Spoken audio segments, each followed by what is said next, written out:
where do I start? I was born and raised in Missoula Valley here. My grandfather was homesteaded in the valley, and he had my father, who was born in the valley and in the area. I grew up in the area.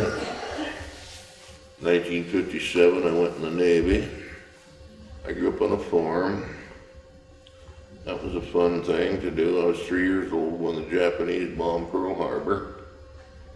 And I can remember that when Mom and Dad Mom says, "Henry, the Japs bombed Pearl Harbor," and he and the vet were out in the front yard stitching up one of his prized Guernsey cows because she'd gotten a fence.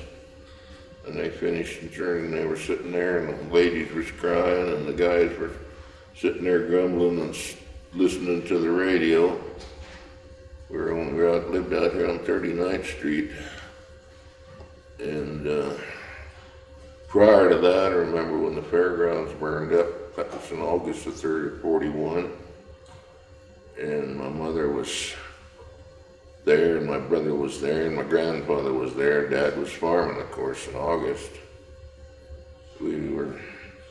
I can remember the black smoke and the popping and people and screaming and yelling, and Mom running around looking for my brother, hollering for him, and hollering Dad and whatnot, and dragging me around by my arm. And I can remember the cattle lined up, tied to every fence post from out here at 93 all the way up to Bancroft Street, across by the airport there. And they were all tied to the fence. We finally found my brother and my grandfather. They'd found a place to climb up, and they were on top of the fence watching the going on, the firefighting. And they thought that was neater than heck. They didn't think about me and my mother, where we might be. I can remember when the Japanese were interred at the fort. We lived over there, not too far from the fort. We had, there was Door's Dairy and our dairy, and we had milk trucks. They put benches around inside the milk trucks. And we go over and pick up a load of POWs, a load of internees, and haul them around to the ranches to work in the agricultural fields, beet fields and whatnot. I was 42, 43, 44. And somebody says, "How can you stand it with a bunch of dirty Japs?" You know, this is back in 41, okay, 42. And she says, like we had the old cook, Mr. Watanabe, and he dug a little hole in the backyard, he kind of lived on the side of the hill there.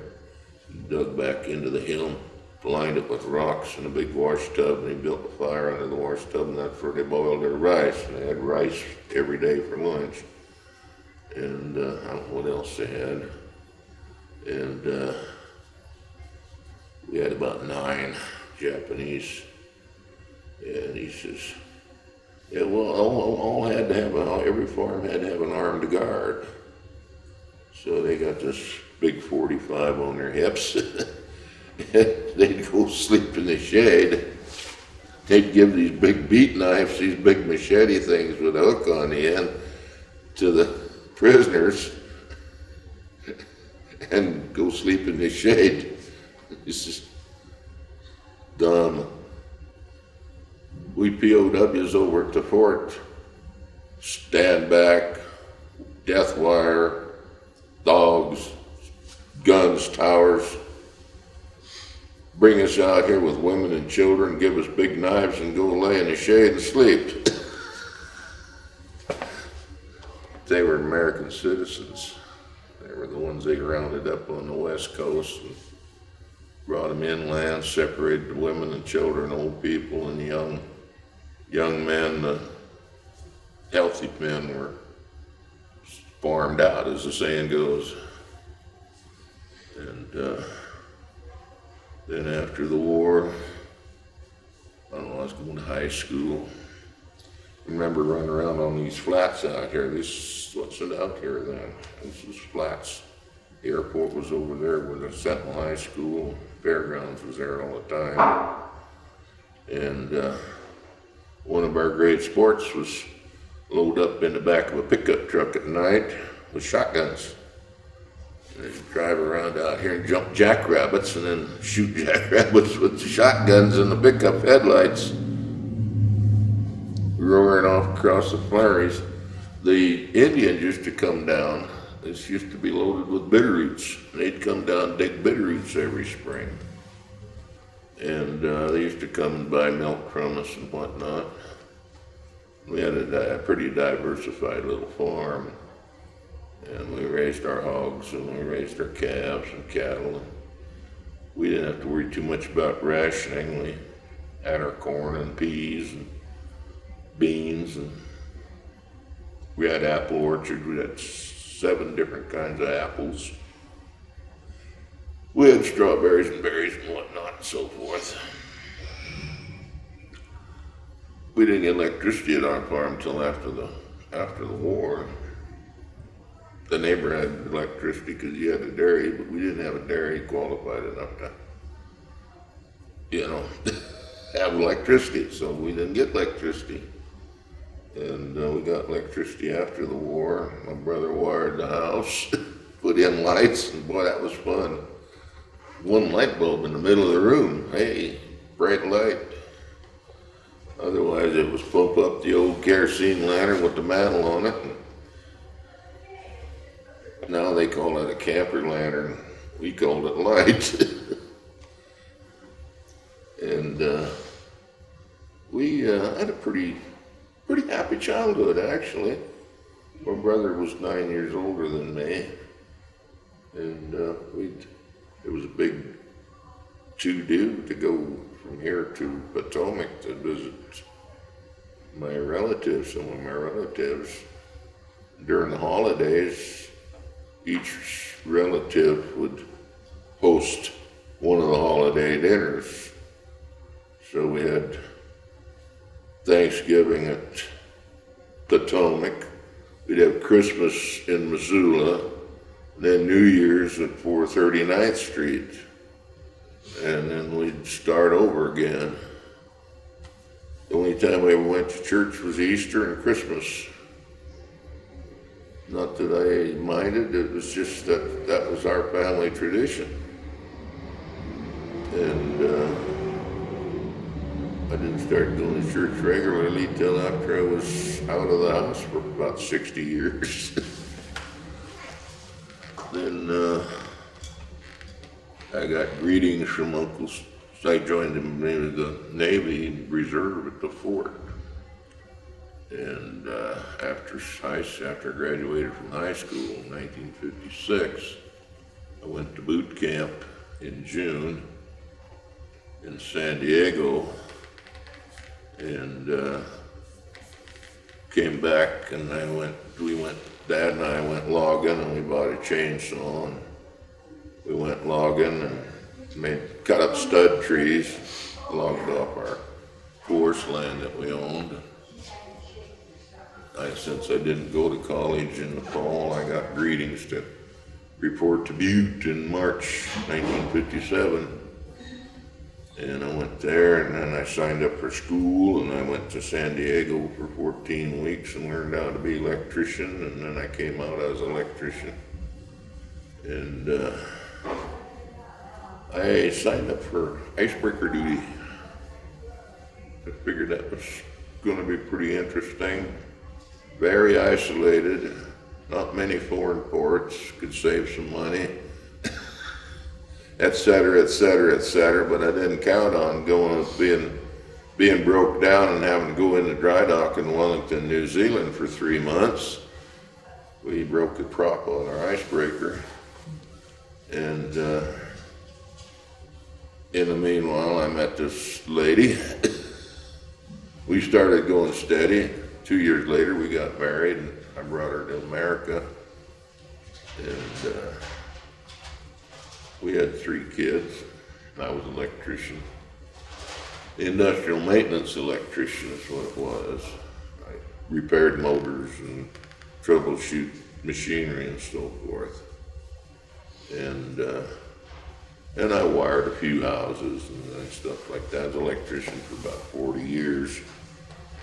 And then I took care of my aunt for 5 years. After 38 years, our marriage broke up. Divorce ensued and whatnot. And I was still taking care of my aunt. She was 99 when she passed away. Then my son says, Dad, take over this duplex and you run it and for the rent and the upkeep on it for the other apartment. I was doing that for a couple of years. Then he decided to sell out the duplex and he says, I think I got a place for you to go. Right here in Missoula Manor. So I was in here in 2002. And 2004, I was standing out there. I had a van. It kind of had me an entourage of ladies. We don't, because there's ladies are outnumbering men 4 to 1 or something. So I had 5 ladies that used to follow me around. It was fun, we just sit around and BS and sit around and talk and do things. I had the van and they'd all get in the van, go on road trips and go out and get ice cream and go to movies and just general have fun, And then I was standing there by the front desk and this lady came along and she was checking in and she said, I asked her where she's from, what her address, the previous address, and she says Clinton, Montana. Years perked up. So when she was done interviewing, I said, I just couldn't help but hear that you were in there, you were from Clinton. She says, yeah. I said, well, do you know this person? Yeah. I said, well, how do you know? She says, well, we all go to church together out there. I said, well, I'll be there. And I says, we all worked on the same graveyard shift at the Bonner Mill. And one thing led to another, and she kind of joined the entourage of ladies. They were going along, and she says, they have a dinner out there on the last Wednesday of every month, and I need a ride. Okay. So we took her off out there to Bonn. I took her out to Clinton, and we started going out there regularly by just the 2 of us paired off. I used to take the troops too, out to the dinner, and we'd go up Rock Creek and mess around and go over to Peaburg and come back and just road tripping. And this one lady, she wanted to sit next to me all the time, and I really didn't want her to sit next to me. And a van is a pretty high vehicle. And I told her, sit tight, I'd help her down. Nobody's helping me down. She jumped out and almost broke her ankle. And she belly ached and complained and whined. I says, you ain't sitting up front. I told Barbara, I says, you get up there in that shotgun seat. And I says, don't you move for nobody. Okay. One thing led to another. In 2002, we got married. And it's been pretty much marital bliss ever since. But the attrition kind of got done with the entourage. They've passed away and moved away, and sad, There's about 2 left of the old entourage, and they grew apart. But during my youth, whole new story. Go back. I used to run the hills up here on behind in the South Hills. They call Moose Can Gully now. It used to be Thurston's Gulch. We'd go up there and shoot skunks and gophers and generally mess around up there with our rifles and stuff. There used to be an Indian trail from the Bitterroot to the Buffalo. in Hellgate Canyon out here is where the Blackfeet used to hide in the bushes and kill off the Nez Perce or the Salish that were headed for the buffalo. Well, they found this other trail that goes through Patty Canyon and comes out Crystal Creek over there, or Dare Creek. And every once in a while they'd camp out here and they'd find little arrowheads and scrapers and out there by 55th Street on the top of South Hills out there. And my father used to tell me, well, that's where the horse thieves used to go. There's a little basin back up in there at the head of Thurston Gulch. And it's down in a hole and it's got water and everything in there and green grass. And the horse thieves used to, it's probably the Salish stealing horses from the Blackfeet. And they'd run them into that little basin and nobody could find them from out here. Then they'd take them in and take them on up the Bitterroot at night. And then there's another chapter we logged up there on that end of town too. And I used to work the ranches, bucking hay bales and stuff on the Maloney Ranch and our own ranch with the hooks and the racks, and I used to drive the hook ride. I could drive a grain truck when I was 9 years old. Dad would throw his hat in the air and he'd pull it down and I'd get in the old grain truck and crawl out there and he'd dump the grain out of the combine into the truck. And when the truck was loaded, he'd get behind the wheel and take it to town one day. He let me drive it all the way into the 3rd Street down here from Miller Creek. It was a fun drive. Had about 5 tons of wheat on the truck. I could reach the pedals. As long as I could reach the pedals, I could drive the truck. And